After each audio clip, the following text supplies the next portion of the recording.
My name is Rachel, and for most of my adult life, I tried my best to be the perfect wife.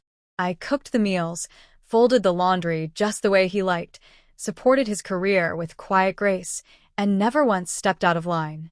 But all of that started to unravel one ordinary Thursday morning when my husband, Eric, kissed me goodbye like he always did before heading out the door. Eric was the kind of man most people respected.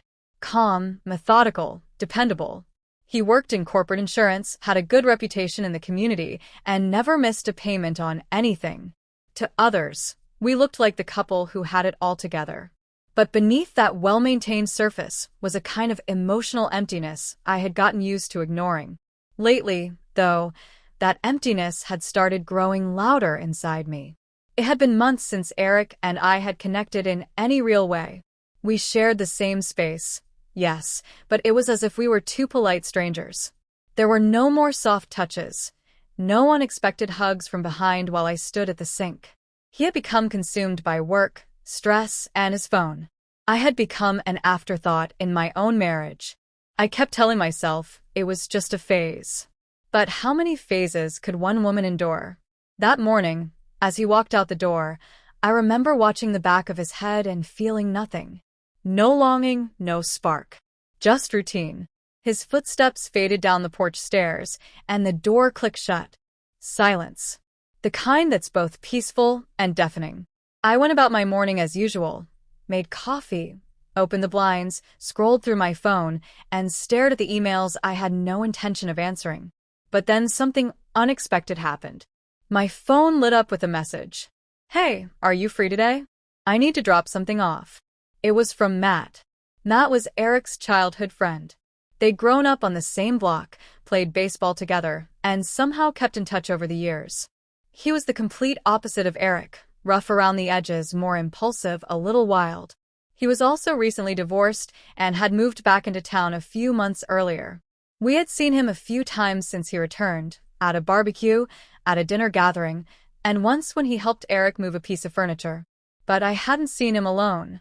Not since the last time he dropped by with a box of Eric's old baseball cards and spent almost an hour talking to me in the kitchen while Eric was out running errands. That day, he had said something that stuck with me. I was wiping the counter when he looked at me and said, "You know, Rachel, you don't smile much anymore. You used to smile a lot." I brushed it off at the time, but it lingered. "Sure," I replied. "I'll be home all day." 10 minutes later, the doorbell rang. He was standing there with a small brown package in his hands and that same boyish grin that made him look like trouble and comfort all at once. He handed me the box and stepped inside without waiting for an invitation. That was Matt, casual, unbothered by formalities. I should have told him I was busy. I should have handed him the package and closed the door. But I didn't. We stood in the living room making small talk. He asked how I was doing and I lied. He asked how Eric was, and I smiled weakly. I don't remember what we talked about after that. I just remember that at some point, I offered him coffee, and we ended up sitting at the kitchen table the way two old friends would. Except we weren't just friends, and we both knew it. He leaned in when he talked to me, like every word was a secret. He looked at me like I mattered. He noticed things, my necklace, my chipped nail polish, the way I tucked my hair behind my ear when I got nervous. Things Eric hadn't commented on in years. "Do you ever get lonely here?" he asked suddenly. His voice was soft. No judgment. Just curiosity. I froze for a second. My fingers gripped the mug a little tighter. "I don't know," I replied. "I think I just stopped feeling much at all." He didn't say anything right away. He just looked at me like he saw right through the mask I wore every day. That moment stretched longer than it should have, and something changed in the air. "Rachel," he said, barely above a whisper, "you deserve to feel something." I knew right then that I was on the edge of a decision I couldn't undo. And still, I didn't stop him when he reached out and touched my hand. His fingers were rough and warm, completely different from Eric's hands, which always felt cold and distant. When Matt touched me, it was like I woke up from a long sleep. Something inside me stirred that I hadn't felt in years. Desire, longing, and a hunger for attention I had tried to bury. We didn't rush into anything. We just sat there, letting the silence speak. But eventually, he stood up, walked around the table, and stood behind me. I should have gotten up. I should have stopped him. But I didn't. His hand slid over my shoulders gently. My breath caught in my throat. He didn't say a word. He didn't need to. My body reacted before my mind could form an excuse. He leaned down, his lips brushed my neck, and that was all it took. Everything that followed happened in quiet motion, without guilt, without resistance. It wasn't just about passion. It was about being seen, being desired, being someone again. For the first time in a long time, I felt alive. We didn't talk much afterward. He just held me while I stared at the ceiling, unsure of what I had done and what it meant. When he finally left, he kissed my forehead like a promise, though I wasn't sure what kind. I spent the rest of the afternoon in silence, letting the weight of everything settle.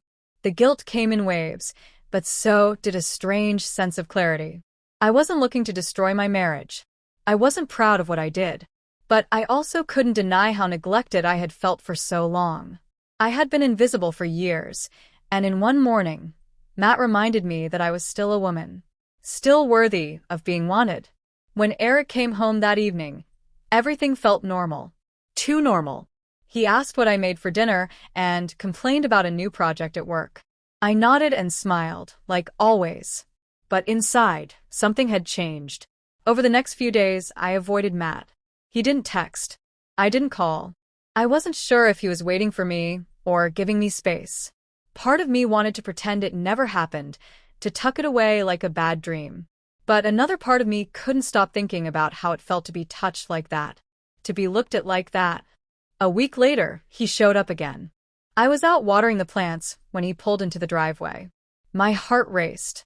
He got out of the car slowly and walked up to me like nothing had happened. "Hey," he said casually. "Hey," I replied, trying to keep my hands steady. He reached into his jacket and handed me another small package. "I found more of Eric's stuff. Thought I'd bring it by." I nodded, took the package, and turned to go inside. He followed. This time, we didn't talk much.